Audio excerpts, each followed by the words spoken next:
Hello friends, welcome to fundamental info and investment strategies. இன்றைக்கி நம்ம இந்த வீடியோவில் பார்க்க போகிற டாபிக் என்னென்னா, சிம்பிளாக போனஸ் ஷேர்னா என்ன அப்படிங்கிறத பார்த்துட்டு, நான் ஹோல்டு பண்ணி வச்சுருந்த ஒரு ஸ்டாக்கு போனஸ் ஷேர்ஸ் கிடைச்சப்போ நான் ஃபேஸ் பண்ண எக்ஸ்பீரியன்ஸை இந்த வீடியோவில் வந்து ஷேர் பண்ண போகிறேன்.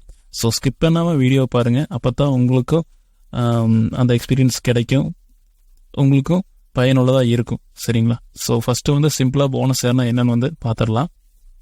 போனஸ் ஷேர்னா என்னென்னா, கம்பெனி வந்து ஒரு ஸ்டாக் கம்பெனி வந்து அடிஷ்னலாக அவங்களோட ஷேர் ஹோல்டர்ஸுக்கு வந்து ஒரு ஷேரை வந்து அலோகேட் பண்ணுவாங்க.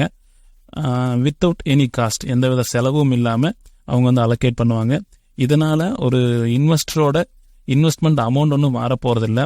உதாரணத்துக்கு டிவிடெண்ட்டுக்கும் போனஸுக்கு வித்தியாசம் என்னென்னா, டிவிடெண்ட்டுங்கிறது எக்ஸ்ட்ராவாக ஒரு அமௌண்ட்டை வந்து செலவு பண்ணி ஷேர் ஹோல்டர்ஸுக்கு வந்து பே பண்ணுவாங்க. பட் போனஸை பொறுத்தளவுக்கு அவங்களோட ஷேர்ஸை மட்டும்தான் இன்க்ரீஸ் பண்ணுவாங்களே தவிர அவங்களுக்கு வந்து புதுசாக வந்து எந்த ஒரு எக்ஸ்ட்ரா பெனிஃபிட்டும் கிடைக்காது. இப்போ உதாரணத்துக்கு 3 ஷேர் வச்சுருக்காங்கன்னா, போனஸ் ஷேர் கார்பரேட் ஆக்ஷனுக்கு அப்புறம் அவங்க ஷேர் வந்து அதுக்கேற்ற மாதிரி மாறிடும். ஆனால் வந்து அவங்களோட இன்வெஸ்ட்மெண்ட் வேல்யூவில் வந்து எந்த ஒரு சேஞ்சஸும் இருக்காது. இப்போ இதனால் வந்து சிம்பிளாக சில பேசிக்ஸ் பார்க்கலாம். மார்க்கெட் கேபிட்டலும் வந்து சேஞ்ச் ஆகாது, அந்த கம்பெனியோட மார்க்கெட் கேபிட்டலும் சேஞ்ச் ஆக போகிறதில்ல. அதே மாதிரி அவுட்ஸ்டாண்டிங் ஷேர்ஸ் வந்து இன்க்ரீஸ் ஆகிருக்கும். ஸோ இப்போ வந்து 1:3 ஒரு போனஸ் ஷேர் கொடுக்கும்போது, அதாவது 3 ஷேர் வச்சிருக்கிற ஒரு ஆளுக்கு வந்து ஒரு ஷேர் ஃப்ரீயாக தராங்கன்னு வச்சுக்குவேன். அப்போ 4 ஷேர் ஆயிரும். சரிங்களா? இந்த மாதிரி செய்யும்போது அவங்களோட அவுட்ஸ்டாண்டிங் ஷேர்ஸ் வந்து அதிகமாயிரும், அதோட எண்ணிக்கை வந்து அதிகமாயிரும். அதே மாதிரி வந்து பார்த்தீங்கன்னா, ஃபேஸ் வேல்யூவில் எந்த சேஞ்சஸுமே இருக்காது. இன்வெஸ்ட் பண்ணியிருக்கிற அமௌண்ட்லேயும் வந்து எந்த விதமான மாற்றமும் இருக்காது. இதனால இந்த கம்பெனிக்கு அட்வான்டேஜஸ் என்னன்னா, போனஸ் ஷேருக்கு அப்புறம் வந்து இந்த கார்பரேட் ஆக்ஷனுக்கு அப்புறம் வந்து கம்பெனியோட ஷேர் ப்ரைஸ் வந்து கம்மியாயிரும். அதனால புதிய இன்வெஸ்டர்ஸ் எல்லாம் வந்து வருவாங்க, கம்மியாக இருக்கு வாங்கலாம் அப்படின்னு நினைச்சு வருவாங்க. பட் எக்ஸிஸ்டிங் ஷேர் ஹோல்டர்ஸுக்கு எந்தவித பெனிஃபிட்டும் இருக்காது. ஜஸ்ட் ஆனால் வந்து எந்தவித பெனிஃபிட்டும் இருக்காது. அதே நேரம் உங்களுக்கு வந்து எந்தவித பாதிப்பும் வரப்போறதில்லை. உங்களோட ஷேர்ஸ் இருந்ததுன்னா அது வேற ஒரு எண்ணிக்கையில் மாறி இருக்கும். இப்போ 4 ஷேர் வச்சிருக்கீங்கன்னா, போனஸுக்கு அப்புறம் அதுக்கேற்ற மாதிரி 5 ஷேரோ 6 ஷேரோ அப்படி நம்பர்ஸ் மட்டும்தான் மாறி இருக்கும். அதே மாதிரி இன்வெஸ்ட்மெண்ட்லையுமே எந்த ஒரு பாதிப்பும் வராது. சரிங்களா? எக்ஸாம்பிள், ஒரு கம்பெனி வந்து 1:1 அப்படிங்கிற ரேஷியோவில் வந்து போனஸ் ஷேர்ஸ் வந்து தரப்போகிறாங்கன்னு வச்சுக்குவோம். அப்போது ஆல்ரெடி நீங்கள் ஒரு ஷேர் வச்சுருந்தீங்கன்னா ஒரு ஷேர் வந்து அடிஷனலாக தருவாங்க. ஆஃப்டர் போனஸ் ஷேர் தந்ததுக்கப்புறம் உங்களோட ஷேர் கவுண்ட் வந்து பார்த்தீங்கன்னா 2ன்னு மாறிடும். அதே மாதிரி 1:3 கொடுக்கும்போது உங்களோட ஷேர் கவுண்ட் 3 ஷேராக இருந்த உங்களோட எண்ணிக்கை வந்து 4 ஷேராக மாறிடும். சரிங்களா?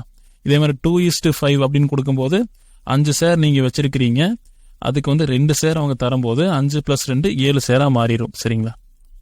அந்த 5 ஷேரோட இன்வெஸ்ட்மெண்ட் வேல்யூவே வந்து ஆவரேஜ் பண்ணி ஸ்ப்ளிட் பண்ணி 7 ஷேராக வந்து கன்வெர்ட் பண்ணிடுவாங்க. அவ்வளோதான். சரி, இப்போ நான் ஹோல்டு பண்ணி வச்சுருந்தேன் ஒரு ஸ்டாக்குக்கு போனஸ் ஷேர் கிடைச்சப்போ என்ன மாதிரி எக்ஸ்பீரியன்ஸ் எனக்கு கிடைச்சது அப்படிங்கிறது வந்து பார்க்கலாங்க.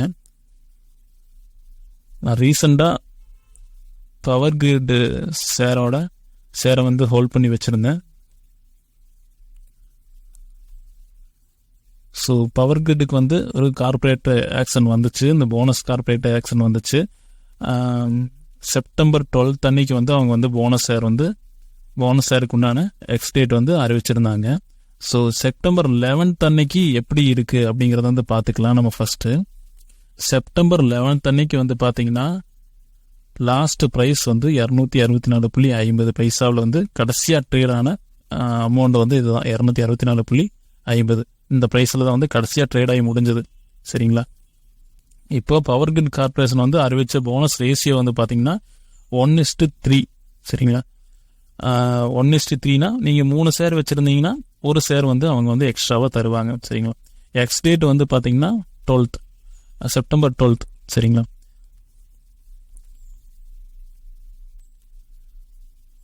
ஸோ நான் இந்த ஸ்க்ரீன்ஷாட்ஸ்லாம் எதுக்கு வந்து அட்டாச் பண்ணியிருக்கேன்னா, ஒரு ஒரு ஒரு ப்ரூஃபுக்காக தான் வந்து நான் வந்து அட்டாச் பண்ணியிருக்கிறேன். இங்கே வந்து பார்த்தீங்கன்னா எக்ஸ் போனஸ் டேட் வந்து இவங்க வந்து 12/9/2023 ரேஷியோ 1:3 வந்து கொடுத்துருக்குறாங்க. அதே மாதிரி ப்ரைஸ் வந்து பார்த்தீங்கன்னா 264.50. இது வந்து செப்டம்பர் 11 அன்னைக்கு இருந்த ப்ரைஸு. அதே மாதிரி சார்ட்டும் வந்து பார்த்தீங்கன்னா இதான் வந்து சார்ட், சரிங்களா. சார்ட்லேயும் வந்து 264.50 அன்னைக்கு ஈவினிங் வந்து நான் வந்து எடுத்த ஸ்னாப்ஸ் இதெல்லாம்.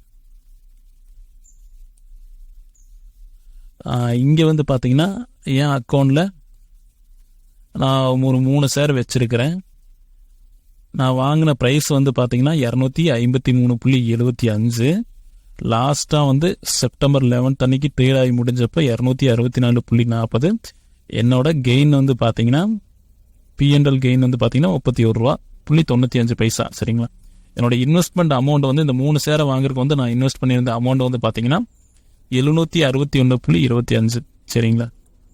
ஒரு 760 ரூபா இன்வெஸ்ட் பண்ணியிருந்தேன். ஸோ செப்டம்பர் 11 வரைக்கும் ஓகேங்க. 253 ரூபா ஷேர் ப்ரைஸ் இருந்திருக்குது. சரி, 264 ரூபா ஷேர் ப்ரைஸ் இருந்திருக்குது, சரிங்களா. செப்டம்பர் 12 என்ன ஆச்சு அப்படிங்கிறது வந்து பார்க்கலாம்.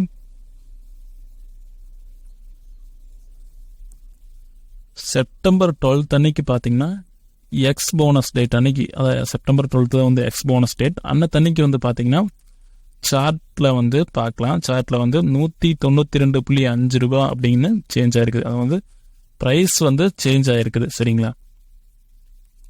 ப்ரைஸ் சேஞ்ச் ஆனதையும் வந்து பார்த்தீங்கன்னா என்னோட P&L வந்து 170 ரூபா லாஸில் காட்டுது பார்த்தீங்கன்னா, சரிங்க. ஆனால் வந்து என்னோட ப்ரைஸ் வந்து சேஞ்ச் ஆகலை. இங்கே வந்து பார்த்தீங்கன்னா அதே தான் இருக்குது, 253.75 அதே ப்ரைஸ் தான் இருக்குது. குவான்டிட்டியும் வந்து சேஞ்ச் ஆகலை, சரிங்களா. ஆனால் இங்கே வந்து ஸ்டாக்கோட ப்ரைஸ் மட்டும் சேஞ்ச் ஆகிருக்கு, சரிங்களா. நான் வாங்கின அமௌண்ட்டு அப்படியே அதே ப்ரைஸில் தான் இருக்குது, குவான்டிட்டி அதே மாதிரி இருக்குது. இப்போ எனக்கு இங்கே என்ன ஆயிருக்கணும்னா 3 ஷேர் வச்சுருந்தேன், 1 ஷேர் தரேன்றங்கும் போது எனக்கு இங்கே வந்து இங்கே குவான்டிட்டி வந்து 4ன்னு ஆயிருக்கணும். அதே மாதிரி என்னோட இன்வெஸ்ட்மெண்ட் அமௌண்ட்டை அந்த டோட்டல் 4 ஸ்டாக்கா மொத்தமாக 4 ஸ்டாக் ஆயிருந்துச்சுன்னா 4 டிவைட் பண்ணும்போது நான் 761.25 இதுதான் வந்து நான் அந்த 3 ஸ்டாக்கை வாங்குறதுக்கு பயன்படுத்தின அமௌண்ட், சரிங்களா, investment amount.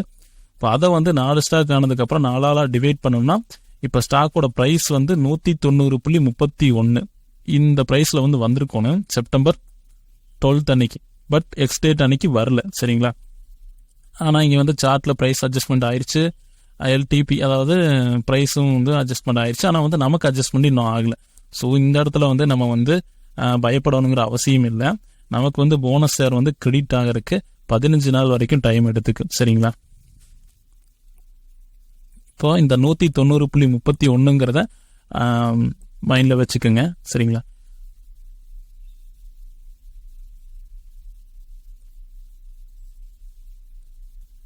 So September 28 September 12 அதாவது செப்டம்பர் 12 ஒரு 14 நாள் கழிச்சு, சரிங்களா, 15 நாள் கழிச்சு எனக்கு வந்து 4வது ஷேர் வந்து கிரெடிட் ஆயிடுச்சு, சரிங்களா. 4வது ஷேர் கிரெடிட் ஆயிடுச்சு. பட் இங்கே வந்து பார்த்தீங்கன்னா ஆவரேஜ் ப்ரைஸ் அதே தான் இருக்குது. இங்கே நியாயமாக பார்த்தா 190.13 நம்ம கால்குலேஷன் பிரகாரம், சரிங்களா. இந்த ரேட் வந்து வரணும். அதே மாதிரி இங்கே வந்து பார்த்தீங்கன்னா நம்மளோட இன்வெஸ்ட்மெண்ட் அமௌண்ட்டும் மாறி இருக்குது. நான் வந்து இன்வெஸ்ட் பண்ணது 3 ஷேருக்காக 761.25 அவ்வளோதான் இன்வெஸ்ட் பண்ணிக்கிறேன். ஆனால் இங்கே வந்து பார்த்தீங்கன்னா 1015 ரூபா இன்வெஸ்ட்மெண்ட் அமௌண்ட்டாக காட்டுது. இந்த 14வது நாள் அன்னைக்கு 4 ஷேர் வந்துருச்சு, சேம் ஏவரேஜும் வந்து சேஞ்ச் ஆகலை, இன்வெஸ்ட்மெண்ட் அமௌண்ட்டும் சேஞ்ச் ஆகிருக்குது. ஸோ இந்த இதை வந்து நம்ம வந்து ட்ரேட் பண்ண முடியாது, சரிங்களா. 4வது ஷேர் வந்து நமக்கு வந்து கிரெடிட் ஆனதுக்கப்புறம் உடனே வந்து ஒரே நாளில் வந்து ட்ரேட் பண்ண முடியாது, அடுத்த நாள் வந்து ட்ரேட் பண்ண முடியாது. அது வந்து நாட் ட்ரேடபிள்னு நோட்டிஃபிகேஷன் வரும். நீங்கள் வந்து விற்கணும்னு நினச்சாலும் வந்து ட்ரேட் பண்ண முடியாது, சரிங்களா. ஸோ ஏவரேஜ் ப்ரைஸ் சேஞ்ச் ஆகலை. அடுத்தது வந்து எனக்கு அப்போ அந்த ஏவரேஜ் ப்ரைஸ் எப்போ சேஞ்ச் ஆச்சுன்னா அக்டோபர் 1 தான் வந்து சேஞ்ச் ஆச்சு, சரிங்களா. 4 குவான்டிட்டின்னு வந்துருச்சு. என் கால்குலேஷன் பிரகாரம் ஆவரேஜ் அமௌண்ட்டும் காட்டிடுச்சு, சரிங்களா. இப்போ அந்த ப்ரைஸ் அப்ரிசியேஷனுக்கு ஏற்ற மாதிரி என்னோட P&L வந்து பார்த்தீங்கன்னா 31.95. இப்போ என்னோட ஒரு ஸ்டாக் ப்ரைஸ் வந்து 190.31. அன்னைக்கு அக்டோபர் 1 அன்னைக்கு வந்து பார்த்தீங்கன்னா 198.30 ரேஞ்சில் இருக்குது. ஸோ இப்போ என்னோட P&L வந்து பார்த்தீங்கன்னா 31.95. ஸோ இந்த வீடியோ உங்களுக்கு ரொம்ப ஹெல்ப்ஃபுல்லாக இருக்குன்னு நினைக்கிறேன். ஏதாவது டவுட் இருந்தால் கமெண்டில் கேளுங்க. உங்களுக்கு பயனுள்ளதாக இருக்குதுன்னு நினச்சிங்கன்னா லைக் பண்ணுங்கள். மேலும் இது போன்ற நிறைய தகவல்களை தெரிஞ்சுக்கணும்னு விருப்பப்பட்டீங்கன்னா, ஸ்டாக் மார்க்கெட் ஓரியன்ட் தகவல்களை தெரிஞ்சுக்கணும்னு விருப்பப்பட்டீங்கன்னா சேனலுக்கு சப்ஸ்கிரைப் பண்ணுங்கள். நன்றி, வணக்கம்.